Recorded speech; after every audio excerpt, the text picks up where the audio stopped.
Today, I want to talk about a company called Concordium, which delivers a public blockchain that replaces anonymity with perfect privacy. And it also augments trust with a protocol-level ID mechanism, meaning that you cannot transact on the network without a verified and approved ID. Now, combined with the use of zero-knowledge proofs, this feature allows its community and its end users to benefit from the security of ID verification and transaction privacy without having to code for it. But most excitingly of all, in a world where blockchain had a reputation for a long time for building projects on future promises, Concordium has met or surpassed every single one of its milestones in its development plan and are executing at a speed which is incredibly uncommon for other players in this space. And that is something to celebrate on its own and certainly opened up my curiosity. So buckle up and hold on tight so I can beam your ears all the way to Switzerland so we can speak with Lone Fons Schroeder, CEO of Concordium. So a massive warm welcome to the show. Can you tell the listeners a little about who you are and what you do? Yeah.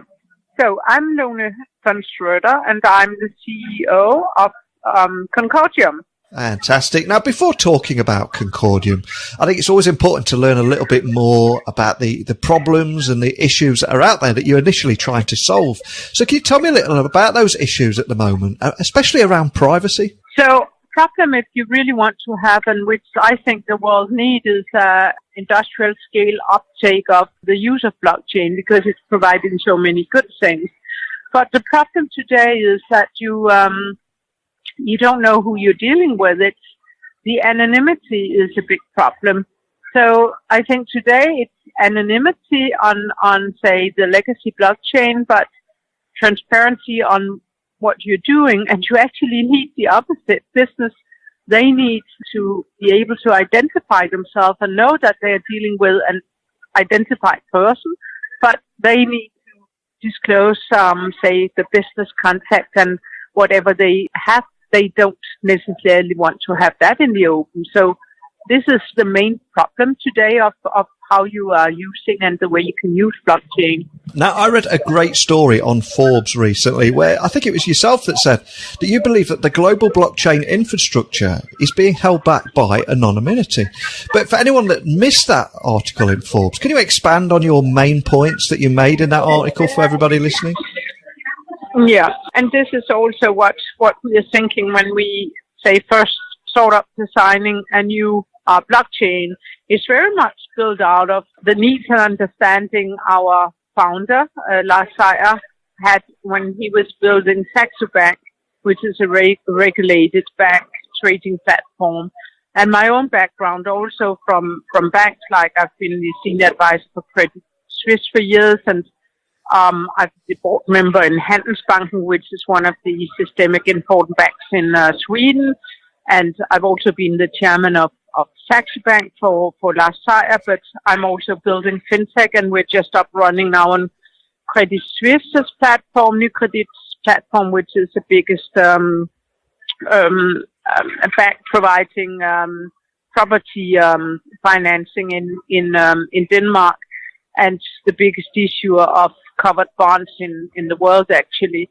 So I understand the regulator needs, and I also understand if blockchain is, say, being used large scale, of course it has to be regulated the way you also regulate other things. Companies can't work with a blockchain which kind of defines its own rules.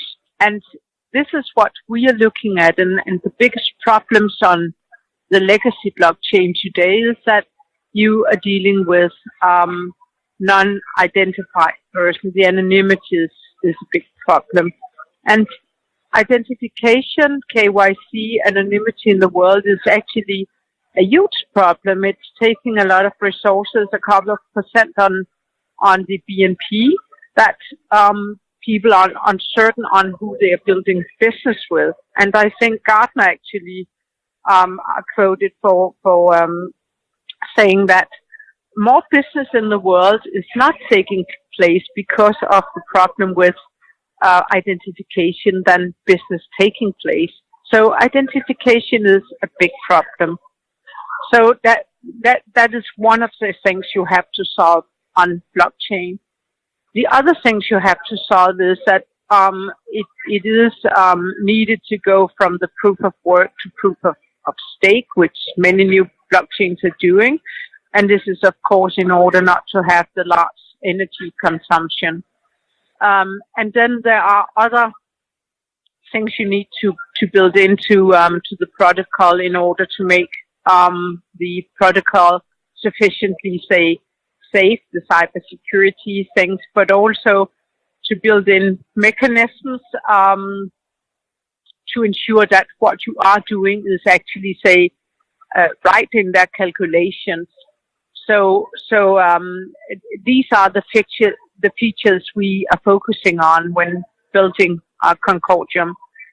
So we also build in thermal verification in our protocol, which is, say, a very complex way to test what you are doing. Just to explain it easily, is amongst others what NASA is doing behind whatever, say, mathematic proofs they build into their software. They verify it by formal verification methods. And this is what we are also doing in cooperation with our own research centers at Aarhus University and at ETH, the technical university in Switzerland. And Concordium, like you said there, it delivers this blockchain that addresses both the challenges that we've mentioned, but also with perfect privacy that augments trust with a protocol-level ID mechanism, essentially meaning that you cannot transact on the network without a verified and approved ID. So can you tell me more about how, combined with the use of zero-knowledge proofs, this feature allows its community and its end users to benefit from the security of ID verification and transaction privacy, but most importantly, without having to code for it too? Yeah, so we also think, again, to show the regulators what you are able to do, we don't think it's sufficient that you just say, have this built in on a use case or smart contract level or DApp level.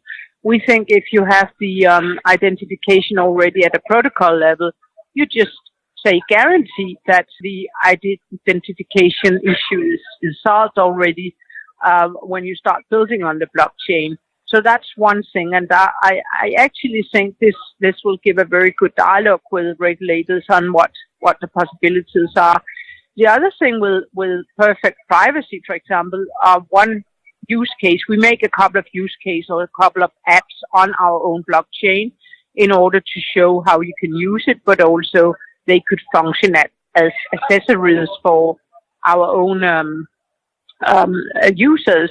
So one thing is the ID app, and I really love this app. I have teenage daughters myself who often have to show their identification cards. It could be if they're buying use tickets for something, getting student rebate or whatever. And I'm not comfortable that my teenage daughters have then to show their ID card, which gives their social security number, maybe even their address, maybe even their telephone numbers, so that you can have an app where you can easily install it with the help of the zero knowledge proof, just to and then show a QR code, which just is verifying that you have a certain age. Something like this is a marvelous thing, I think, really, really lifting security for our teenagers or for anybody in the society.